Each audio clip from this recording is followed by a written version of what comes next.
morning. What an introduction. I want to meet myself. It's such a pleasure to be with you this morning and to share this session with the two colleagues. Looking forward to interacting with you all as well during the social port. I'm here on behalf of the Baha'i World Center, and I'm joined by my colleagues. You can see us over there. Please feel free to approach us. We are your friends. We look forward to discussing with you. My comments will be more about the broad theme, the title of this conference, this idea of social capital and resilience, economic and political resilience. For the Baha'i World Center, for the Baha'i international community, these are very important topics. We believe that the well-being of all really depends on these being strong features of our societies. It is our hope that the experiences, the insights, and the relationships that we develop over the next 3 days translate into a heightened effort on our own part, right? Heightened endeavors for the welfare of the people in the Middle East. This same Middle East where we all love and where we all live. We call Haifa and Akka home for the Baha'i international community, as this is where the permanent spiritual and administrative centers of the worldwide Baha'i community are. Not too far from this very college is Baha'i, where the radiating gardens and the shrine of Baha'u'llah, the prophet founder of the Baha'i faith, is located. And across the bay, I don't know my directions in here, but across the bay in Haifa, on Mount Carmel, are the 19 terraced gardens in the Golden Dome. You may know it, the shrine of the Ba. He is the herald prophet, the forerunner of the Baha'i faith. Haifa is also the administrative center of the worldwide Baha'i community. This is where our International Governing Council, the Universal House of Justice, is located. All right, so accounts of Baha'i history and the Baha'i faith here in the Holy Land are readily available to you all. You may already know more than I do. So I won't go into much detail. But if you allow me, I'd like to offer a broad stroke of the history. Baha'u'llah, who was the prophet founder of the Baha'i faith, with a small group of Baha'is, arrived in the Holy Land in August of 1868. You see, after he had declared his religious mission in Persia, he shared the teachings, the central teachings of the Baha'i faith. The oneness of God, the unity of religions, and the oneness of humankind. Many people embraced the teachings and began following them, including in his native Persia. Disturbed by this new faith, religious and civil authorities banished Baha'u'llah and his followers from Persia into exile. They were first sent to Baghdad, then to Constantinople, to Adrianople, and eventually for perpetual imprisonment in Akka. This is how we arrived. At first, as you can imagine, the prison restrictions were very strict. Baha'is were confined to the prison barracks for over 2 years. However, with time, the residents themselves, as well as the civil and religious authorities, began to realize that we were not criminals, but rather we were prisoners of conscience. This led to the restrictions being eased over time.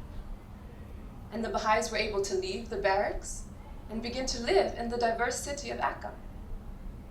As the years went on and Baha'is were able to rent and purchase properties, the doors of these homes were opened and welcomed peoples of all faiths and all backgrounds.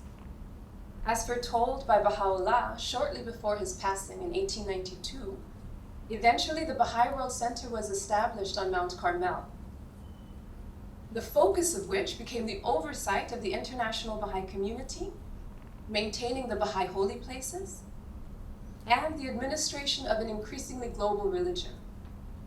Within its means, the Baha'i World Center has also given charity to the poor and the needy. Civil, religious, diplomatic, academic leaders and advocates were and continue to be welcomed to discuss matters that are important and to spend time in a friendly and uplifting space. As the teachings of the world spread, as the teachings of the faith spread around the world, people from diverse countries, as myself, began to embrace the faith. And so pilgrims and volunteers from many countries began coming here to serve alongside each other. So this meant that encounters with the Baha'i World Center, with the Baha'i international community here, are also encounters, if you look at my colleagues up there, with an international community. Okay, so now we understand that the Baha'i World Center is a place of diversity, but also with strong bonds of unity. What are we learning about social capital? What is it we're learning about resilience? I'll speak at the level of principle, and I just offer these as ideas for your own consideration and contemplation. My contributions revolve around a principle of the Baha'i faith, which was the title of the presentation, Unity and Diversity. To explain unity and diversity, the Baha'i teachings ask us to consider the flowers of a garden. Though differing in kind, color, form, and shape, yet inasmuch as they are refreshed by the waters of one spring, revived by the breath of one wind, and invigorated by the rays of one sun, this diversity increaseth their charm, and it addeth to their beauty.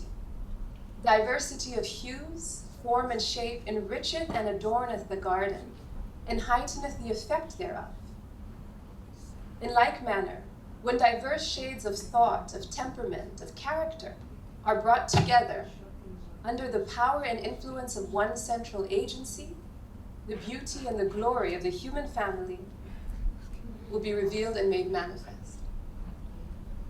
Within the Baha'i World Center, you find a broad and deep representation of humanity. It is incredibly diverse. And yet, because we all embrace the teachings of Baha'u'llah, we are brought into a collective embrace, and we become united. Currently, there are Baha'is from over 85 countries serving here. I won't begin to count the temperaments, the personalities, the cultures, the backgrounds. There's no way to count it. We really are a differentiated group. Volunteers come for different periods of time, some for 1 year, 2.5, 5 or more. We also come at different points in our lives. Some are youth. After leaving high school or university, they offer a short period of service. Some are professionals taking a break from their careers, offering time to serve and volunteer. Others are retired in their golden years, and they come and they offer service. In addition, to add to this space of diversity, every 5 years, the Baha'i World Center hosts one of the most diverse gatherings in the world. We call it the Baha'i International Convention. Representatives from over 170 countries come here to Haifa and Akka to elect the supreme governing body of the Baha'i world, we call it the Universal House of Justice, and to consult about the affairs in their communities. The election process is conducted in a plenary, and consultations are handled through interpretation. I've shared this all, and these are features of our community, but we are not experts. We have not perfected unity and diversity. Don't misunderstand me. We are trying, and we are striving for it. So in our efforts, we're learning. Right? This idea of education, this idea of learning. We are learning more and more about unity and diversity as we strive for it.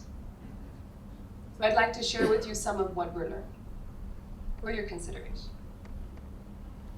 So as we mentioned, Baha'i communities reflect the cultural and historic characteristics of the countries they are in. Each is distinct and each is unique. Speak to my friends when you have a chance. However, all Baha'i communities are engaged in similar community building activities. Wherever you go, you will find spiritual education for children, youth empowerment programs, prayer gatherings, and groups that study sacred scriptures and try to bring those applications to life. So one thing we're learning is that it has been very effective to draw and build on these points of unity that come from our own shared collective experience. For example, young people arriving at the Baha'i World Center may come from very different countries, and they may not even know anything about each other's home country. Yet, if they had participated perhaps in a children's class back home, they would both know what it's like to talk about truthfulness or sing songs with 5-year-olds. This becomes a point of unity upon which they can build, and then they work together. Or perhaps consider a friend who has come after their career, and they have come to serve at the World Center in a voluntary position unrelated to what they had worked in. The same capacities that they had used in the community building efforts back home, they can draw on these in their service here at the Baha'i World Center. So our hope is to function in a way that we are increasingly unified. And I just shared a few examples, but it's this idea that because of our shared collective experience, we bring a resource, right? We constitute a social capital. The Baha'i teachings actually suggest that this coming together of diverse people constituting a social capital is a natural tendency for humankind. We're one to observe with an eye that discovereth the realities of all things. It will become clear that the greatest relationship that binds the world of being together lieth in the range of created things themselves, and that cooperation, mutual aid, and reciprocity are essential characteristics of the unified world of being. Inasmuch as all things are closely related together and influence and derive this from each other. So, we've also learned that once we can constitute this social capital, you can build on it. It's infinite, as my colleague mentioned about education, right? It's about self-determination within communities. Once it is constituted, you can build on it, you can grow it. So, now that we know this though, to what end? What is the end of social capital? At the heart of the Baha'i teachings is this central pivot, this anchor, which is this idea of the oneness of humankind. That this is the goal and the purpose for which we were created. That we have been designed, created to carry forth this ever-advancing civilization. So, in our efforts to apply our social capital, we must be constructive. I think the first speaker spoke a little bit about being constructive.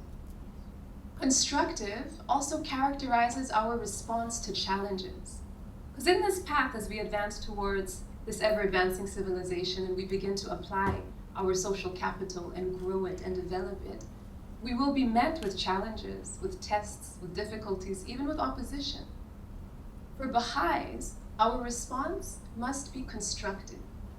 And herein, we describe it as constructive resilience. I'm reaching the end, as I see the timer over there.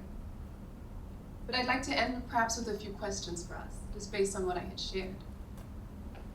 So, we talked about unity and diversity, and we talked about being resilient, right? Constructively resilient. So, what are some of the diverse elements in our spaces, academic, professional, cultural, social? How does valuing our diversity influence the assessment of our available resources? What are some points of unity that we could possibly find? Regarding resilience, what are some ways we can be constructive in our responses to challenges? What do we understand about our challenges? And what is it that we need to learn more about? Friends, it's a pleasure to be with you. It's just the beginning. So, looking forward to more days.